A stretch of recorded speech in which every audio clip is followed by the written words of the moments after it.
चढ़ सके चढ़े। तो जैसा कि ये कहा जाता है इटली में किस तरह से फैला, अगर उसी केस को ले लिया जाए तो उन्होंने उस तरह से रिस्पॉन्ड किया, हमने अपनी तरह से किया। ऐसे सिचुएशन में जो सबसे ज़रूरी जो बात मुझे समझ में आती है वो ये रहती है कि डिसीजन लेना और डिसीजन का सही होना दो अलग अलग बात है। हमें टाइमली डिसीजन लेना है, वो हमारी लीडरशिप ने लिया,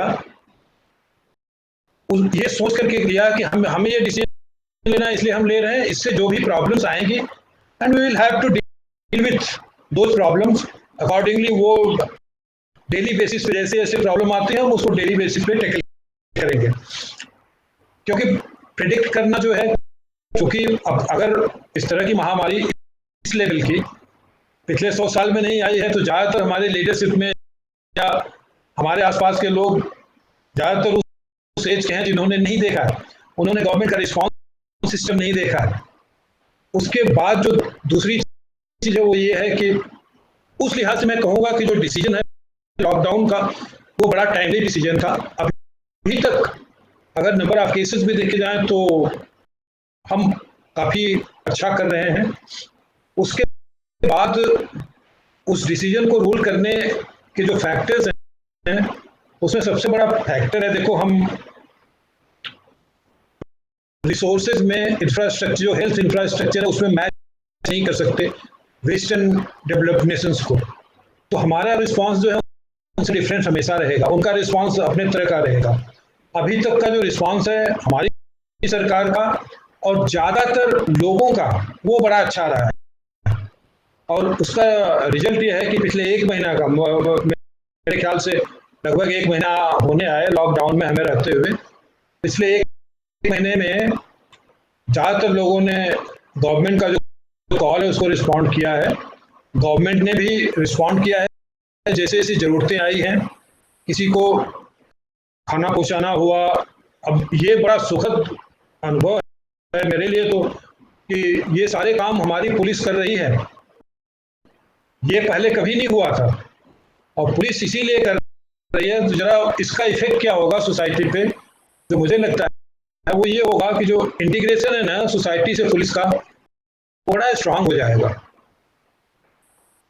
बाकी जो इकोनॉमी से रिलेटेड गवर्नमेंट का के जो रिस्पॉन्स होंगे वो बहुत सारे मेजर्स होंगे जो मिक्स्ड रहेंगे। स्टिमुलस है, सेक्टर वाइज सपोर्ट है, बैंक क्रेडिट्स हैं, उसके अलावा इंटरनेशनल लेवल पे इंडियन ट्रेड को रिप्रेजेंट करना या इंडियन ट्रेड को कैसे प्रोटेक्ट किया जाए, वो सब सारे काम जो है वो गवर्नमेंट करेगी ही। आगे आने वाले समय मुझे लगता है कि ये जो सवाल है ना, इसको लेकर के हमको एक महीना बाद एक बार फिर से इस पे विचार करना चाहिए, क्योंकि अभी बड़ा प्रीमेच्योर है प्रेडिक्शन करना या स्पेकुलेट करना, दोनों चीज। लेकिन एक महीना बाद हम शायद बेटर पोजीशन में रहेंगे ये इस सवाल को एंटरटेन करने के लिए कि गवर्नमेंट का रिस्पांस अभी तक का जो है वो अच्छा रहा कि नहीं रहा, और अभी जो सिनेरियो उत्पन्न हो रहे हैं उसको लेकर के क्या होना चाहिए। तब तक मुझे लगता है कि काफ़ी कुछ सेटल कर चुका होगा, और मुझे ऐसा लगता है कि आप लोगों को एक महीना बाद एक प्रोग्राम और करना चाहिए इसको लेकर के, इस पर्टिकुलर इशू को लेकर। धन्यवाद शिव भैया, अवश्य करेंगे आपके सहयोग से। और एक प्रश्न और आया है, ये प्रश्न विकास जी के लिए है कि जैसा कि हम सबको पता है कि पहले सरकार ने डिजिटल इंडिया पर बहुत बहुत जोर दिया था शुरुआत से ही, तो आज की मौजूदा स्थिति में क्या ये कहना सही रहेगा कि हम कुछ हद तक ऐसी परिस्थितियों के लिए तैयार हैं? खाली डिजिटल इंडिया नहीं, आप देखिए मोदी जी ने जो जो काम किए हैं, जनधन बैंकों के जो खाते खुले वो आज कितने उपयोगी रहे हैं हम लोगों के लिए। मैं तो कहता हूं कि अगर मोदी जी जो एनआरसी और एनपीआर की बात कर रहे थे वो और लागू होता तो हमारे लिए और अच्छा रहता। ये सरकार जो कुछ प्लान कर रही है उसका आप समर्थन करें। मोदी जी के जितने जितने निर्णय रहे हैं पहले, आज इमेजिन नहीं कर सकते थे हम अगर आज डिजिटल इंडिया नहीं होता तो ये बैंक इस तरीके के ट्रांजैक्शंस वगैरह किस तरीके से, ये सोशल डिस्टेंसिंग हम लोग किस तरीके से रख सकते थे। तो काफी सारे निर्णय जो रहे हैं उस समय पे मोदी जी के, वो इस कोरोना की जो महामारी आई है उससे लड़ने में बड़े सहायक रहे हैं हमारे लिए। कोई शक नहीं है इसमें। धन्यवाद विकास जी। जैसा कि शिव भैया ने कहा था कि 4G नहीं चलता तो लोगों को लगता कि दुनिया नहीं चलती, तो 4G की वजह से भी लॉकडाउन काफी अच्छा चल रहा है कि लोग घर में हैं और 4G पर व्यस्त हैं। जी जी जी जी। बिल्कुल। इसके अलावा किसी और का प्रश्न है तो कृपया पूछें। अनम्यूट करके अगर कोई पूछना चाहता है।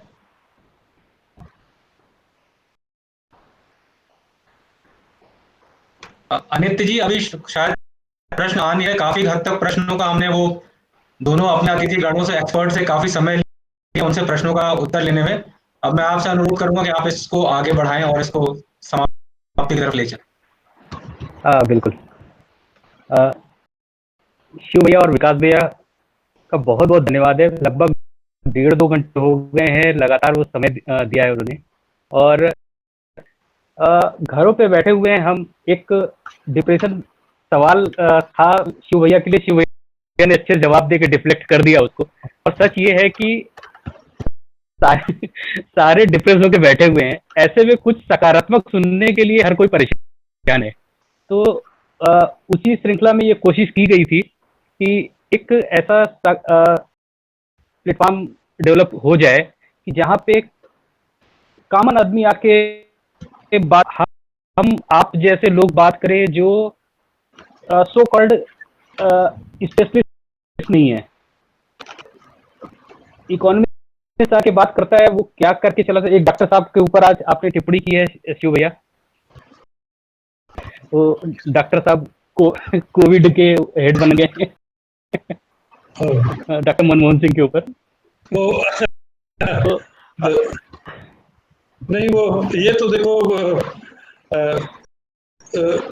ट्विटर पे रहने से वो क्या होता है ना, कीबोर्ड चल ही जाता है, तो चाह करके भी नहीं रोक पाते हो। कहीं कुछ देखते हो तो अगली जो है वो यार एक ट्वीट और कर लेते हैं, चलो। तो वो अच्छा है। वैसे डॉक्टर सिंह अच्छे आदमी हैं और उनको बड़ा सोच समझ के बनाया गया है, तो वो अच्छा ही करेंगे जो भी करेंगे। जी बिल्कुल। ये प्रोग्राम बेसिकली जो सब्जेक्ट आया था अरविंद और अंबर जी के दिमाग से निकला था, और पुनीत जी ने इसको बहुत अच्छे से संचालन इसका किया। पुनीत जी का धन्यवाद। एक पर्दे के पीछे हमारे अंकुर जी चले गए हैं।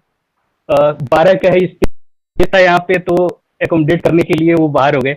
उनका विशेष धन्यवाद है।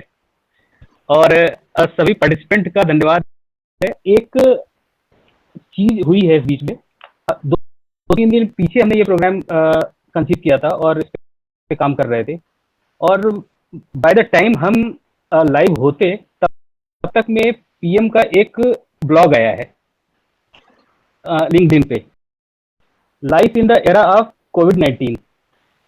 उसके बहुत सारे पॉइंट्स थे। एक बड़ा अच्छा सा ब्लॉग उन्होंने लिखा हुआ है। मैंने उस पॉइंट लिए और फिर लगभग 1.5 घंटे की जब बात हुई तो देखा आप लोगों ने उसको सारा कुछ कवर कर लिया, मेरे बोलने के लिए कुछ भी नहीं है।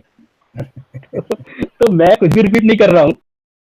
और आई एम श्योर कि आप दोनों ने अभी उस ब्लॉग को नहीं पढ़ा है, पर मेंटली आप उस पेज पे हैं जहाँ पे सरकार जिस रास्ते पे चल रही है और जिस तरह से काम हो रहा है उसको आप लोग अच्छे से समझते हैं, लंबे समय से देख रहे हैं।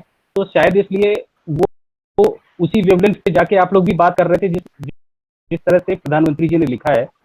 सभी को रिक्वेस्ट करूंगा कि यहाँ से जब निकले तो उसके बाद उस ब्लॉग को जरूर पढ़ें। एक उसके अंदर एक ऐसी चीज उन्होंने दी है, वॉवेल्स ऑफ न्यू नॉर्मल।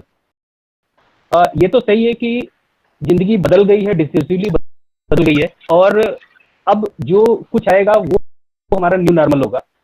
तो उसके वॉवेल्स ऑफ न्यू नॉर्मल करके उन्होंने दिया है: A adaptability, E efficiency, I inclusivity, O opportunity and U universalism.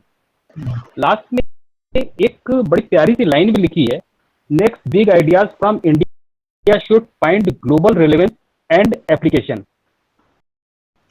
एक वो जो हाइड्रोक्सी क्लोरोक्विन के ऊपर प्रश्न था, वो शायद जहाँ तक मैं समझ पाता हूँ ये है कि इंडिया की जो ग्लोबल लीडरशिप बन रही है इससे, जिस तरह से दवा दी है लोगों को, और जिस तरह से लोगों को हेल्प के लिए हाथ बढ़ाया है, अपने जो कंटेनमेंट किया है वो भी, उन सारी चीज़ों को अगर देखें तो जो एक ग्लोबल स्टेज पे एक लीडरशिप की पोजीशन बन रही है, वो शायद दिमाग में प्रधानमंत्री जी के बन चुकी है पिक्चर, और ये शायद उसी के लिए लाइन है, next big ideas from India should find global relevance. तो let's pray for the best, और अच्छे से ये लॉकडाउन खत्म हो, उसके बाद हम सब नई ऊर्जा के साथ लगे, और 1 महीने बाद हम फिर से मिल रहे हैं शिव भैया इसी पैनल के साथ। जरूर जरूर जरूर। बहुत बहुत धन्यवाद शिव भैया, विकास भैया, पुनीत जी, अंबर जी, मधुकर जी, संदीप जी, ऐश्वर्या जी, संजय भैया और अरविंद, बहुत बहुत धन्यवाद।